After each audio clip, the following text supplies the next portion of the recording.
Bismillahirrahmanirrahim. Assalamualaikum warahmatullahi wabarakatuh. Apa kabar teman-teman semua? Semoga teman-teman selalu berbahagia. Jangan lupa jaga kesehatan, jaga diri baik-baik, jaga pikiran, jangan sampai stres karena sebentar lagi kita akan menghadapi UAS. Di sini kami dari kelompok 7 akan membahas tentang ANOVA atau Analysis of Variance. Di sini ada 4 poin yang akan kita bahas. Yang pertama adalah pengertian ANOVA yang akan dijelaskan oleh saya sendiri. Lalu ada one way ANOVA yang akan dijelaskan oleh saudari Benati, kemudian two way ANOVA yang akan dijelaskan oleh saudara Rifki, dan terakhir ANOVA dengan SPS yang akan dijelaskan oleh Akhina Faye dan Ukhtina Fikriya. Langsung saja kita mulai dari poin pertama, yakni tentang pengertian ANOVA. Analysis of Variance atau ANOVA merupakan suatu metode untuk menguji hubungan antara satu variabel dependen atau skala metrik dengan dua atau lebih variabel independen atau skala non metrik. Misalnya ketika kita ingin mengetahui apakah pengalaman kerja sebelumnya dari seorang itu dipengaruhi oleh jabatannya. Nah, di sini pengalaman kerjanya itu dinamakan variabel dependen, sedangkan jabatannya itu dinamakan variabel independen. Nah, hubungan antara keduanya ini, antara variabel dependen dan independen, itulah yang dinamakan ANOVA atau ANOVA. Nah, karena di sini hanya ada satu variabel independen, maka dinamakan one way ANOVA.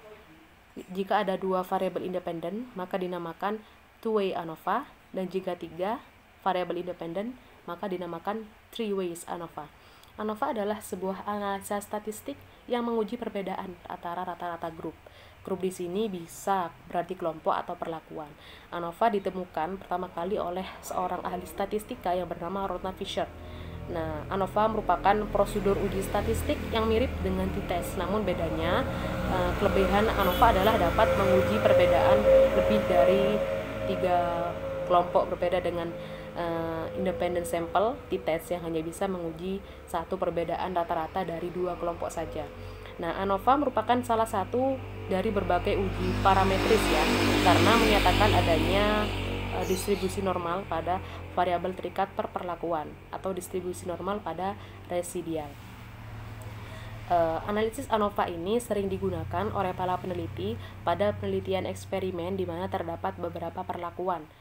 Peneliti ingin menguji apakah ada perbedaan bermakna antara perlakuan tersebut. Maksudnya bagaimana? Contohnya ya, misal ada seorang guru bahasa Arab yang mengajar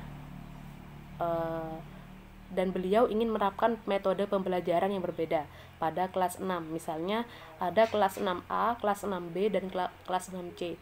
Kemudian beliau menerapkan metode pembelajaran yang berbeda-beda.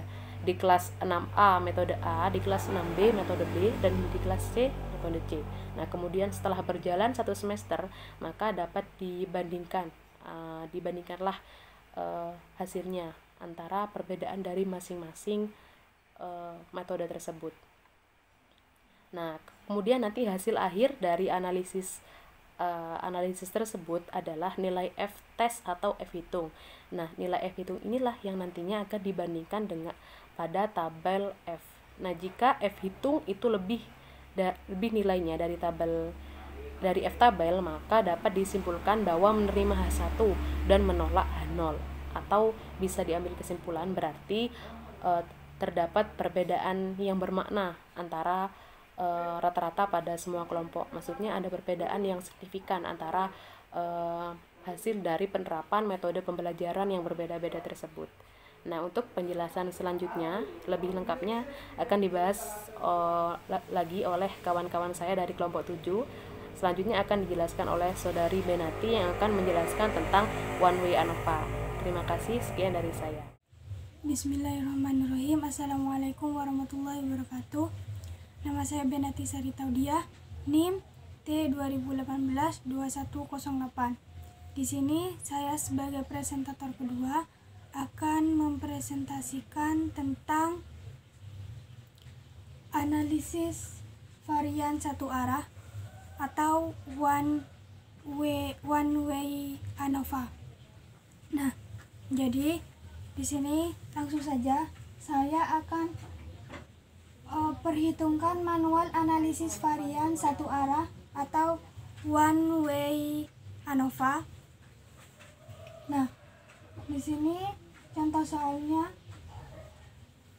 Dari data tabel berikut menyatakan lamanya jam kesembuhan dari 3 merek obat sakit kepala yang diberikan kepada 15 penderita demam dengan panas 38 derajat Celcius atau lebih.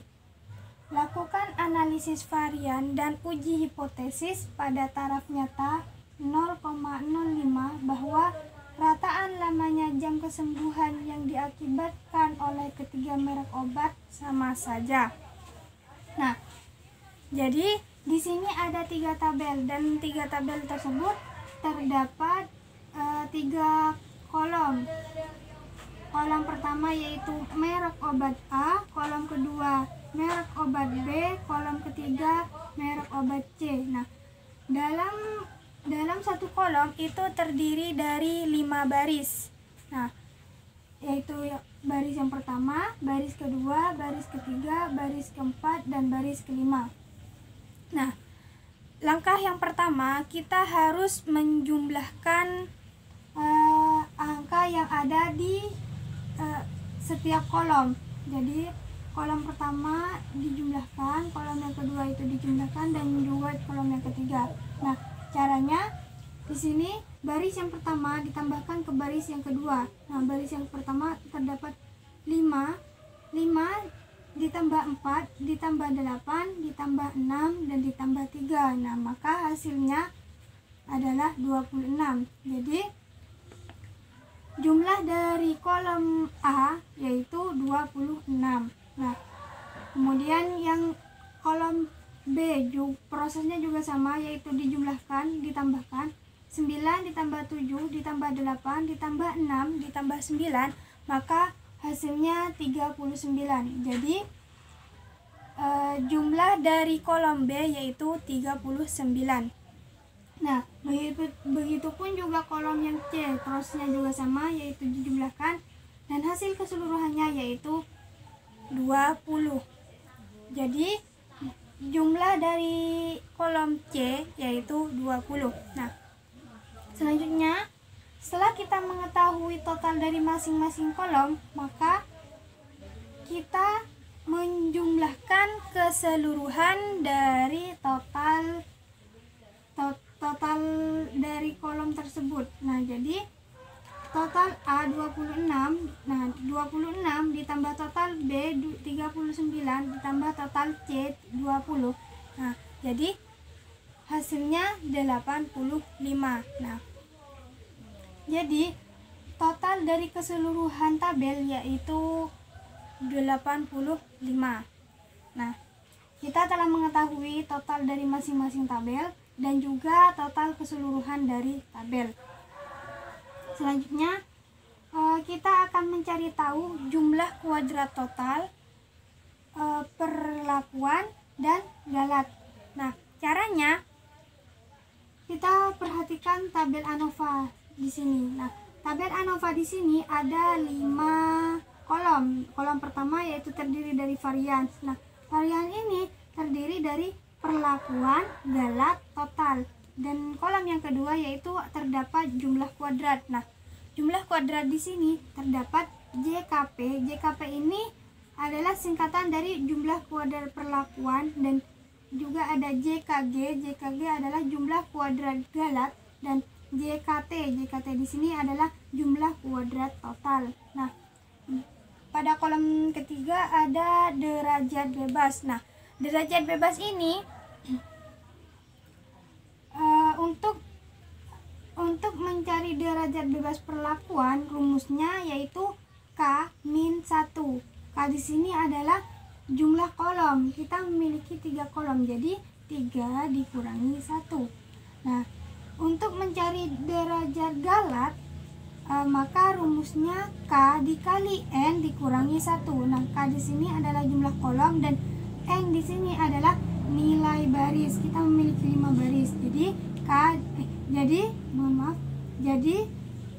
3 dikali 5 dikurangi 1. Nah, kemudian selanjutnya untuk mencari derajat bebas total, maka rumusnya N dikali K dikurangi 1. N juga sama, di sini adalah nilai baris dan K adalah jumlah kolom dikurangi 1. Nah, kemudian di kolom keempat itu ada rataan kuadrat. Nah, untuk mencari rataan kuadrat perlakuan, maka rumusnya yaitu JKP jumlah kuadrat perlakuan dibagi DBP. DBP di sini adalah derajat bebas perlakuan.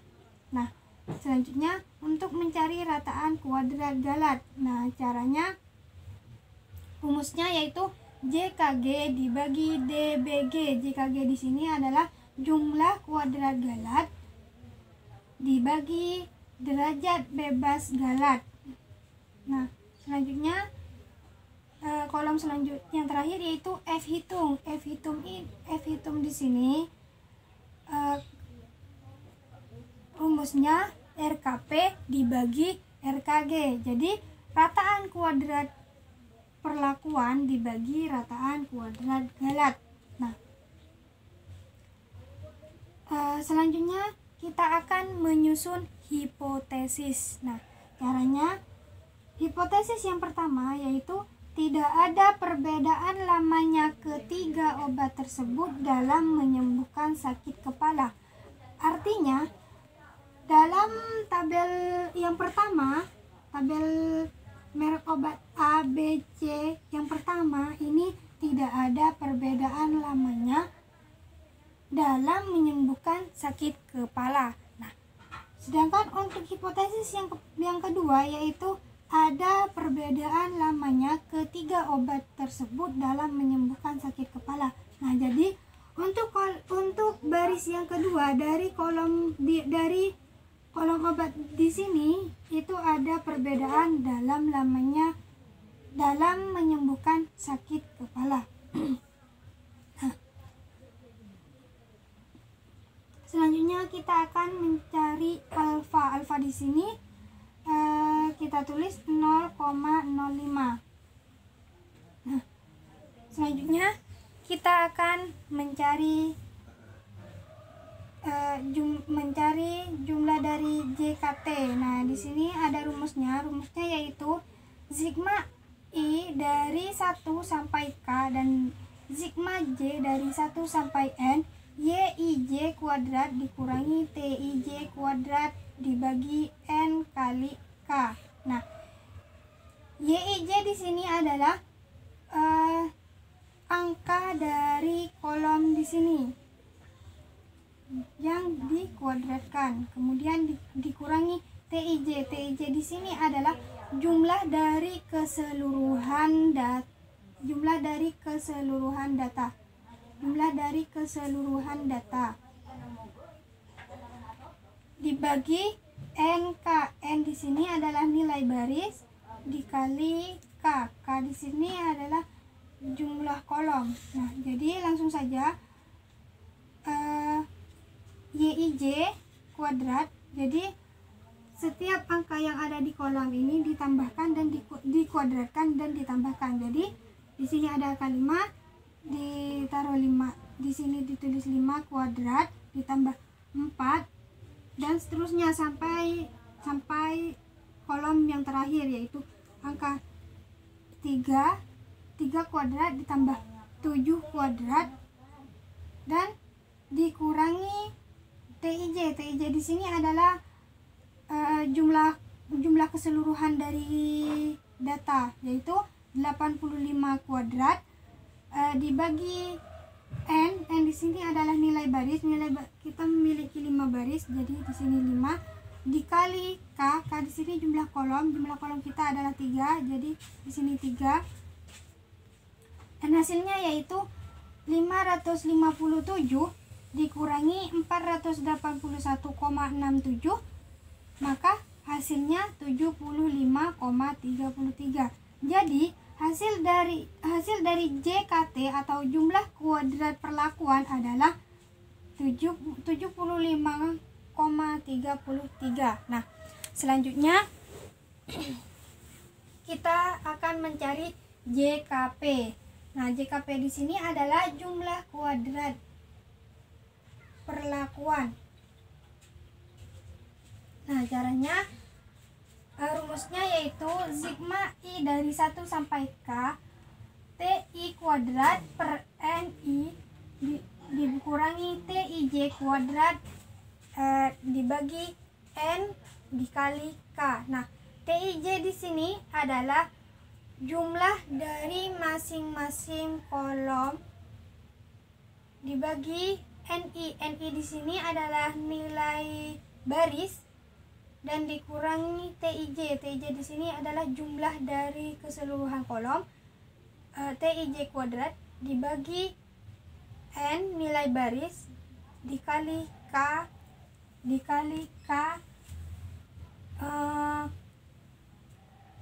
jumlah kolom. Nah, jadi TIJ kuadrat, TIJ total dari masing-masing data, yaitu yang total A 26 kuadrat ditambah total B 39 kuadrat ditambah total C yaitu 20 kuadrat dibagi nilai baris kita adalah 5 dikurangi 80 dikurangi TIJ. TIJ di sini adalah jumlah keseluruhan dari data yaitu 85 kuadrat dibagi N nilai baris yaitu 5 dikali K. K di sini adalah jumlah kolom kita adalah 3. Nah, jadi hasilnya yaitu 519,4 dikurangi 481,67, hasilnya yaitu 37,73.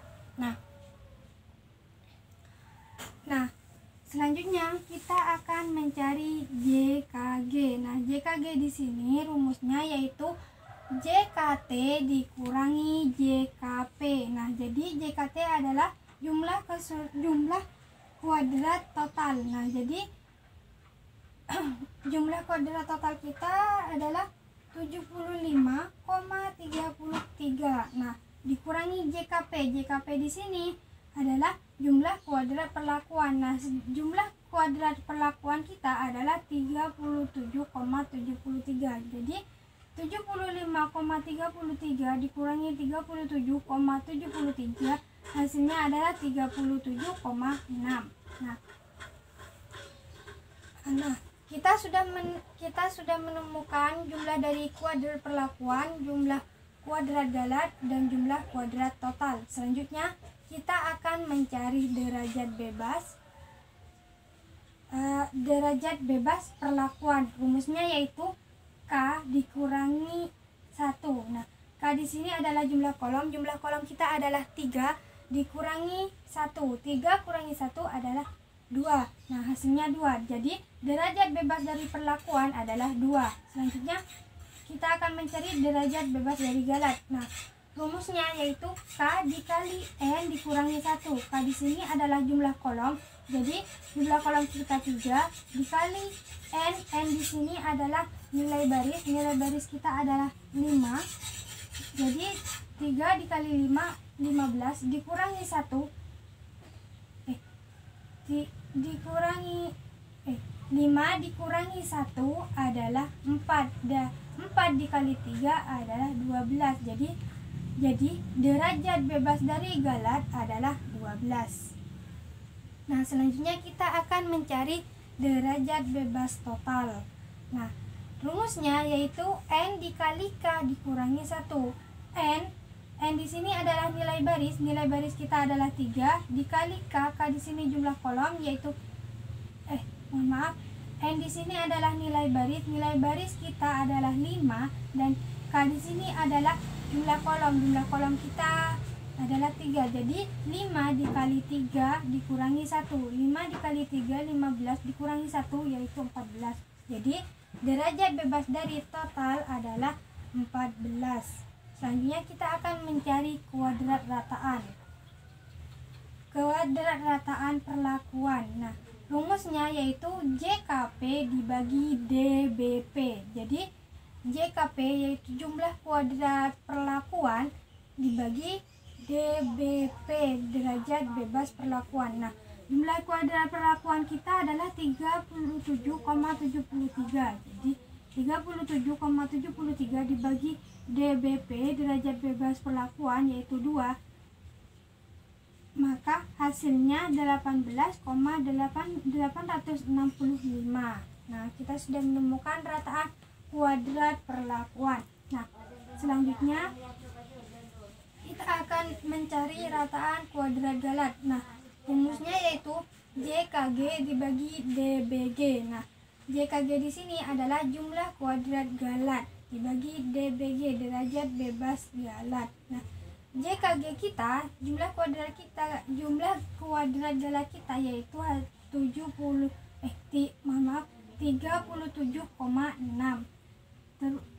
Kemudian dibagi DBG di sini adalah derajat bebas galat. Derajat bebas galat kita adalah 12. Jadi 37,6 dibagi 12 hasilnya 3,13. Nah, langkah yang terakhir yaitu kita harus mencari F hitung.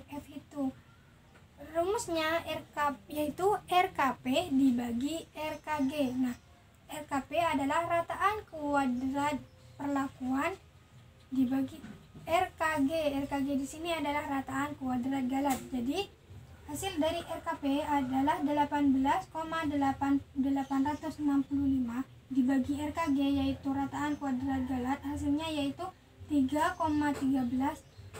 Jadi 18,865 dibagi 3,13 hasilnya yaitu 6,03. Nah, jadi kita sudah menemukan hasil dari F hitung. Selanjutnya kita akan mencari F tabel. Nah, di sini ada tabel nilai F.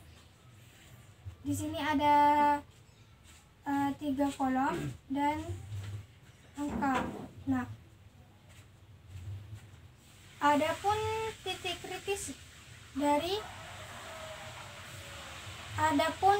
kritisnya yaitu tolak H0 F hitung lebih besar dari F tabel. Nah, kemudian terima H0 F hitung lebih kecil dari F tabel. Nah, untuk mencari tabel nilai F di sini kita fokus pada derajat bebas. Nah, derajat bebas perlakuan kita adalah 2, maka kita fokuskan pada kolom yang kedua di sini. Nah, kemudian derajat bebas galat kita adalah 12. Jadi kita langsung menuju pada angka yang 12, yaitu di sini angkanya adalah 3,89. Jadi F tabel kita sudah menemukan yaitu 3,89.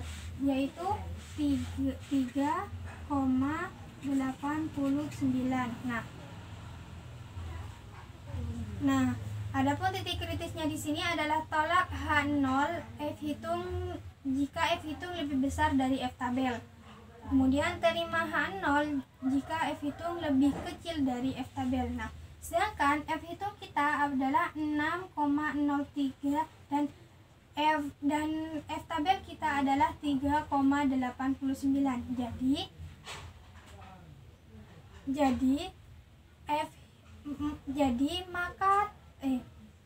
Jadi kita tolak F hitung karena F hitung lebih besar daripada F tabel. Nah, artinya ada perbedaan lamanya ketiga obat tersebut dalam menyembuhkan sakit kepala. Nah, mungkin itu saja yang dapat saya sampaikan. Kurang lebihnya saya mohon maaf. Wassalamualaikum warahmatullahi wabarakatuh.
Bismillahirrahmanirrahim. Assalamualaikum warahmatullahi wabarakatuh.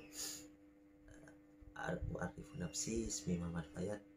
Sa'astamir al-bahth an one way ANOVA. Tutorial dari one way ANOVA. Yang pertama itu langkah pertama itu buka SPSS ya. Yang kedua buka tab variabel. View, buat dua variabel, pekerjaan dan pendapatan. Setelah itu langkah ketiga ini mengubah tipe pekerjaan ke numerik, desimal kosong. Beri label pekerjaan, ubah measure menjadi nominal dan isi value dengan kategori 1 sama dengan tani, 2 sama dengan buruh, dan 3 sama dengan lainnya.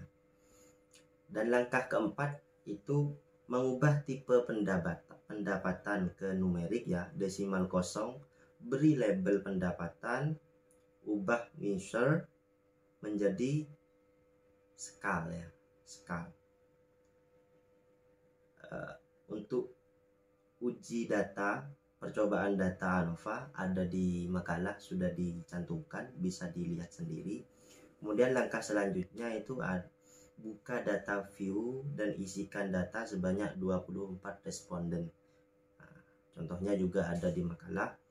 Keenam, pada menu pilih analisis compartments one way ANOVA sampai muncul jendela one way ANOVA ya. 7. Pilih variabel pendapatan lalu masukkan ke kotak dependent list ya. Terus langkah selanjutnya klik tombol option sampai muncul jendela centang deskriptif ya. Terus klik continue, kemudian masih di jendela one way, klik tombol post hoc sampai muncul jendela ya. Jendela yang mana nanti itu akan muncul Bonferroni dan James Howell ya. Serta biarkan signifikan level menjadi 0,05. Kemudian klik continue, dilanjut dengan klik OK dan lihatlah hasil. Maka akan ketahuan di situ hasil dari one way ANOVA. Mungkin hanya itu yang dapat kami sampaikan dan akan dilanjut oleh presentator selanjutnya. Yang lebihnya mohon maaf. Allahul muwaffiq ila aqwamit thoriq. Wassalamualaikum warahmatullahi wabarakatuh. Assalamualaikum warahmatullahi wabarakatuh. Saya Fikria Tahta Alvina T 2018-2124. Di sini saya sebagai presentator yang terakhir atau presentator yang kelima akan melanjutkan penjelasan materi dari presentator sebelumnya. Nah, dalam video kali ini kita akan membahas tentang ANOVA two-way atau Analysis of Variance dalam dua arah dengan menggunakan SPSS. Berikut ini merupakan cara atau tutorial two-way ANOVA atau Analysis of Variance dengan dua arah dalam SPSS sebagai berikut.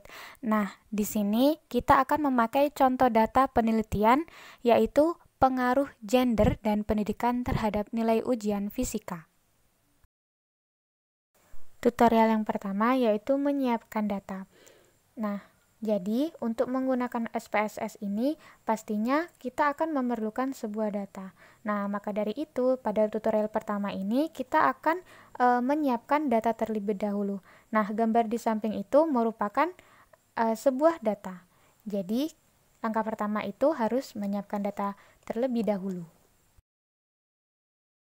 Langkah selanjutnya yaitu kalian lihat menu tab. Nah, klik variable view. Kemudian buatlah 3 variabel dengan ketentuan sebagai berikut. Yang pertama yaitu variabel independen dengan kata gender. Nah, kemudian kategori pria dan wanita. Measure-nya itu pakai nominal, kemudian decimalsnya 0. Type-nya itu numerik. Kemudian isi value-nya dengan 1, pria dan 2, wanita. Ketentuan yang kedua yaitu dengan kata pendidikan dengan kategori SLTP, SLTA, dan PT.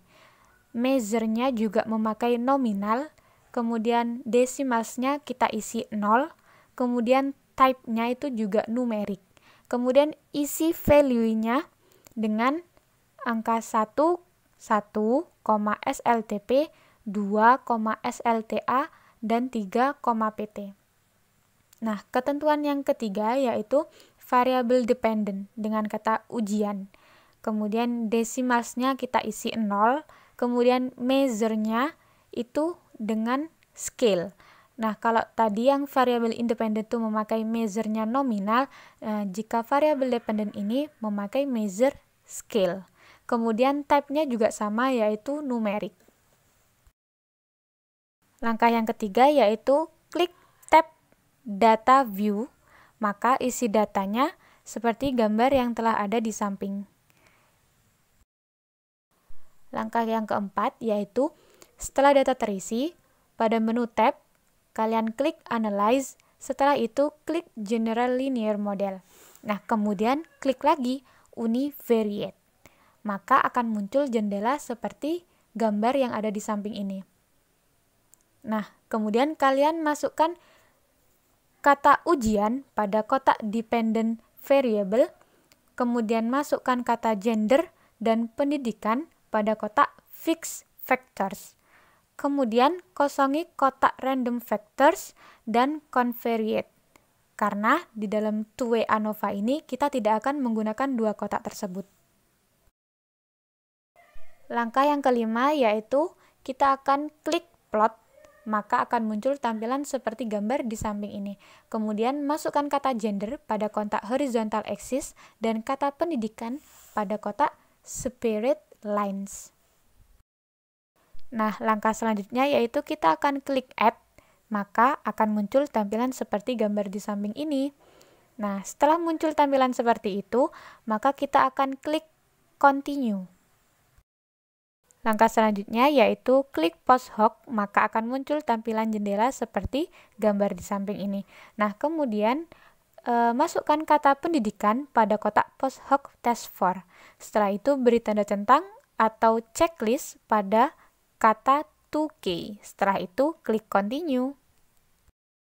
Langkah selanjutnya yaitu kita akan klik options, maka akan muncul tampilan jendela seperti gambar di samping ini. Nah, kemudian setelah muncul, masukkan kata gender, pendidikan, dan gender bintang pendidikan pada kotak display means for. Nah, kemudian pada display, klik atau beri tanda centang atau checklist pada descriptive statistics dan homogeneity test. Setelah itu, klik continue. Langkah yang terakhir yaitu klik OK dan lihat hasilnya. Nah, teman-teman, itu tadi penjelasan materi mengenai ANOVA two-way atau Analysis of Variance dengan dua arah dalam menggunakan SPSS. Nah, mungkin cukup sekian penjelasan materi ANOVA atau Analysis of Variance dari kelompok kami. Kurang lebihnya mohon maaf. Semoga bermanfaat. Wabillahi taufiq wal hidayah, waridha wal inayah. Wassalamualaikum warahmatullahi wabarakatuh.